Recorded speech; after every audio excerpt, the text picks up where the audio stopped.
Sold. Phyllis Kao is a Taiwanese American auctioneer based in New York, working at one of the top auction houses in the world, Sothebys. The videos of her auctions have received millions of views on social media. Our reporter Izzy Wells sat down with her in Taipei and asked her about her most exciting and memorable auction story. I suppose the obvious answer is is the dinosaur fossil that I sold recently in July 2024. The largest Stegosaurus fossil we have yet to discover. And that went for a whopping $44.6 million. It did. US dollars. Yeah. And the New York Times wrote an article about you selling this piece, and they described kind of your stance and your eye contact and how you're keeping the momentum going during this very exciting, tense bid. Can you tell us a little bit more about the body language you use and that element of performance when you're in an auction? When I was a teenager, I was dead set on becoming a solo violinist, and by the time I was 17, I think I was on stage every 2 weeks. By the time I was 18, I'd performed at Carnegie Hall twice, actually, I know. But as some classical violinists do, I kind of burnt out and decided to go to a regular school instead of conservatory, I mean. But I had that performing arts background, and when I started working in the auction world, back in the day, it was a physical book, not the auctioneer's book. It wasn't the iPad or the digital surface that we're using. So I looked at the auctioneer's book just as the auctioneer did. I saw everything that he or she was seeing. And so I really learned how to be an auctioneer just by watching, just by looking at the auctioneer's book and looking at all of the action. So about a year of clerking, a year in, the owner of the auction house said, "Phyllis, do you want to go give it a try?" And I was so young, I think I was too stupid to be scared, honestly, just fearless. And I thought to myself, well, nothing basically could be harder than playing a concerto on stage. From when you first started out to now, has anything changed in the way that you kind of command the room, or back to the performance element? What are the things that you really have in mind, or you think you've learned over those years? That's fun to think about how I've changed. In the beginning, it was quite.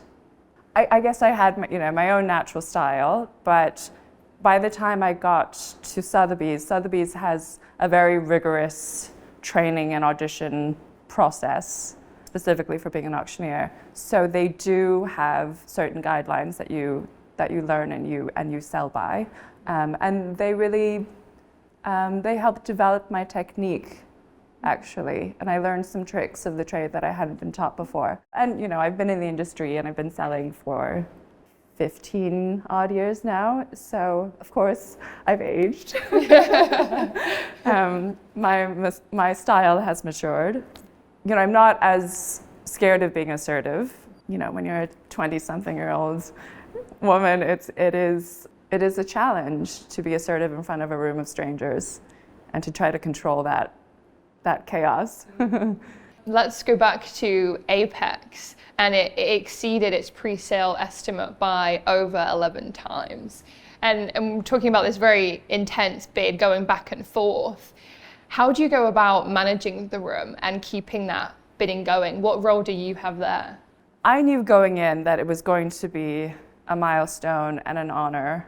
I didn't realize to what extent. I don't think anyone could have predicted. But I knew that there were several important players that would take it pretty far. Again, I didn't realize how far, but I knew which colleagues to look to, of course, which colleagues in the room were talking to the serious bidders. We always try to have that knowledge beforehand, where to look in the room, who has what bid, but the pace and the rhythm of those bidders, you can never predict that, no matter how well you know a person or how well you think you know a colleague.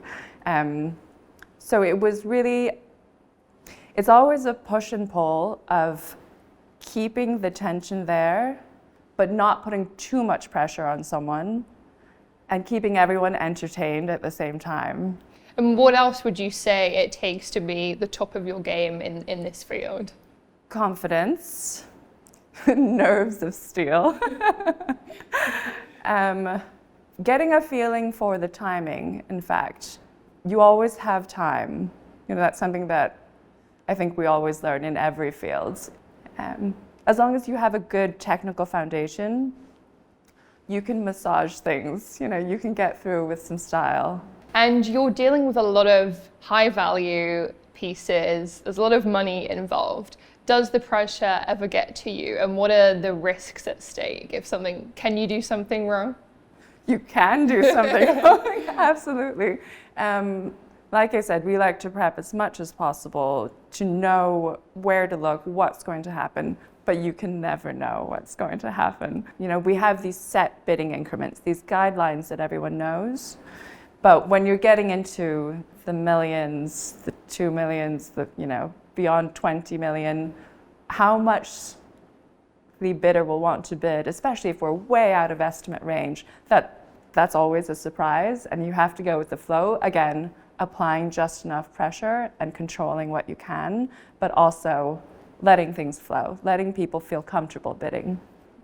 So with this element of performance, and there are risks at stake, before you step out onto the podium, do you have any pre-auction rituals or superstitions? Yes, yes. Some people have compared me to a baseball player with my superstitions. For preparation, I always want to know what I'm selling. I want to know as much as I can. You know, I can talk to you about Apex until you're so bored, until you're tearing up from boredom. But I want to know about everything that I'm selling. I want to know the importance. I want to know the gravitas of the situation before it happens, obviously. And I want to know how important it is to the seller, to the consignor. You know, this can really be a personal milestone event, and it can be really emotional sometimes. So you have to respect that, and you have to learn all of that. Let's bring it back a little bit to a wider picture. So auctioneers at the top auction houses have traditionally been white British males, but you're a Taiwanese American woman. What has it been like working in this industry, and is the gender balance changing? The gender balance is changing. Sothebys, New York, I know in 2023, we had parity, which 10 years ago was not the case. And I think 10 or 15 years ago, you never would have thought you'd see me, someone who looks like me with my background, taking an evening sale in New York, you know, a marquee evening sale, taking a sale for an historical object, an historical specimen like Apex for 44.6 million. I don't think 10 years ago this would have been the case. And let's talk a little bit about some other changes that are going on in this business. So post-COVID, Sothebys has changed the process a little bit in the way that they're selling art and the auctions post-pandemic. Could you tell me a little bit more about that? During the beginning of the pandemic, really, you realized, oh, no one can come into the building. Therefore, no one can actually come into the auction room and watch a live auction. We already were live streaming on our own website, but we hadn't really started live streaming in these big produced ways, our marquee sales. And now it's basically a live TV show, which is frightening. But we have, you know, now going into a marquee sale, I've got my tech rehearsal. I meet, you know, my new audio and camera crew for the evening sales. There's hair and makeup. I do my own hair, but there's still makeup. And it's this big production, you know. You learn how to read a teleprompter. You learn how to speak into the camera and sell to the camera. And like I said, I'm kind of this transition generation who's seen old school book, pen and paper, and the digital platform age. If you'll notice, I am right-handed, but I always sell with my left hand. The gavel's always in my left because I was trained to hold a pen in my right, so I could record the buyer and the bid amount. That was very interesting. So I can't switch, you know. Filming the auctions, I guess it's also making it more accessible. And at the same time, Sothebys has amassed quite the following on TikTok after it started sharing some of its auctions on the platform. Is it trying to attract more Gen Z buyers? And why do you think people are liking to watch this content on the platform? We are aiming to attract younger bidders. You know, the next generation is everyone's future, right? So you've got to learn what they want and you have to appeal to them.